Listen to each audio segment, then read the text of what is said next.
दापोली तालुक्यात मुसळधार पावसाची दमदार हजेरी. शहरातील पोस्टाच्या गल्लीत गुडघाभर पाणी.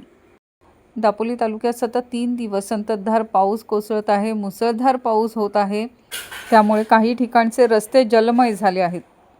दापोली शहरातील ही काही दृश्य आहेत. दापोली शहरातील पोस्टाच्या गल्लीत रस्ता पाण्याखाली गेलेला दिसून येतोय.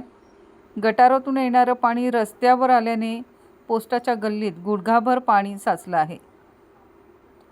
पोस्ट गल्ली येथील पेडणेकर ज्वेलर्स समोरील रस्त्यावर गुडघ्यापर्यंत पाणी आलेलं दिसतंय. त्यामुळे वाहन चालक तसंच नागरिकांचा पाण्यातून प्रवास सुरू आहे.